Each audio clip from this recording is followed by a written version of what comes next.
Mathrubhumi news വാർത്ത തുണയായി. കനത്ത മഴയിൽ മരം വീണ് വീട് തകർന്ന 72കാരൻ ബാലനും കുടുംബത്തിനും ആശ്വാസം. ബാലനെയും ജന്മനാ ഓട്ടിസം ബാധിച്ച 2 പെൺമക്കളെയും നെല്ലിക്കുഴി പീസ് വാലി ഫൗണ്ടേഷൻ ഏറ്റെടുത്തിരിക്കുകയാണ്. മാതൃഭൂമി ന്യൂസ് വാർത്തയ്ക്ക് പിന്നാലെ പ്രതിപക്ഷ നേതാവിന്റെ ഇടപെടലിനെ തുടർന്നാണ് കുടുംബത്തിന് തണലൊരുക്കിയത്.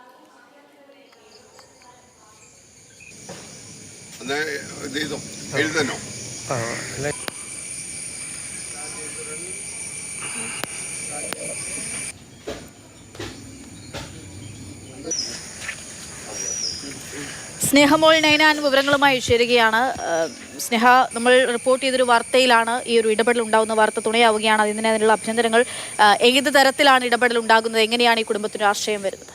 അക്ഷയ, ഇന്ന് രാവിലെ ഏകദേശം 3 മണിയോട് കൂടിയായിരുന്നു പറവൂർ ചിറ്റാറ്റുകരയിൽ ശക്തമായ കാറ്റും അതോടൊപ്പം തന്നെ മഴയും ഉണ്ടായത്.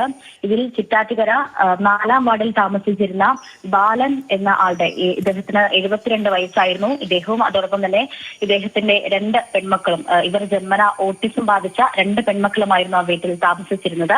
ഷീജ എന്നായിരുന്നു ഇവരുടെ പേര്. ഒരാൾക്ക് 33 വയസ്സും ഒരാൾക്ക് 43 വയസ്സുമായിരുന്നു. ഇവരുടെ അമ്മ രാധ ഏകദേശം 3 വർഷം മുന്നേ തന്നെ മരണപ്പെട്ടിരുന്നു. ഈ ശക്തമായ കാറ്റും മഴയും തുടർന്ന് ഈ വീട്ടിലേക്കുള്ള മരങ്ങൾ വീടിന് മുകളിലേക്ക് കടപൊഴുകി വീഴുന്ന ഒരവസ്ഥയും ഉണ്ടായിരുന്നു. വർഷങ്ങൾ പഴക്കമുള്ള ഒരു വീട് തന്നെയായിരുന്നു. ഇനിയും മഴ കൂടുതൽ ശക്തി പ്രാപിച്ചാൽ വീട് നിലംപൊത്തുകയായിരുന്നു. ഈ വാർത്ത മാതൃഭൂമി ന്യൂസ് റിപ്പോർട്ട് ചെയ്തിരുന്നു.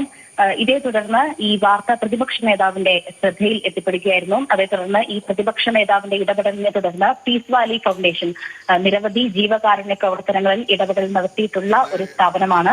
പീസ് വാലി ഫൗണ്ടേഷൻ ഇവരുടെ കാര്യത്തിൽ ഇടപെട്ടു. ഈ 2 പെൺമക്കളെയും, ഈ ഷീജയും പീസ് വാലി ഫൗണ്ടേഷൻ ഏറ്റെടുത്തിരിക്കുകയാണ്. ഇനി ആദ്യപടി എന്നോളമാണ് ഇവർ 2 പേരെയും ഏറ്റെടുത്തിരിക്കുന്നത്. ഇനി രണ്ടാമതായി ഈ ബാലനെയും 72 വയസ്സുള്ള ഇദ്ദേഹത്തെയും കൂടി ഏറ്റെടുക്കാനുള്ള നടപടിക്രമങ്ങൾ ആരംഭിച്ചു എന്ന് തന്നെയാണ് നിലവിൽ പീസ് വാലി ഫൗണ്ടേഷൻ അറിയിച്ചിരിക്കുന്നത്. ശരി, സ്നേഹമോൾ നൈനാനാണ് കൊച്ചിയിൽ നിന്നുള്ള നല്ല വാർത്ത പങ്കുവച്ചിരിക്കുന്നത്. ഒരു വാർത്ത റിപ്പോർട്ട് ചെയ്യുന്നു, വാർത്തയിൽ ഇടപെടലുണ്ടാകുന്നു, ആ കുടുംബത്തിന് ആ വാർത്തയും പിന്നാലൊരു തണലൊരുങ്ങുന്നു എന്നുള്ളതാണ്. പ്രതിപക്ഷ നേതാവിന്റെ ഉൾപ്പെടെ ഇടപെടലിലൂടെയാണ് അത് സാധ്യമാകുന്നത്. സന്തോഷമുള്ള വാർത്ത.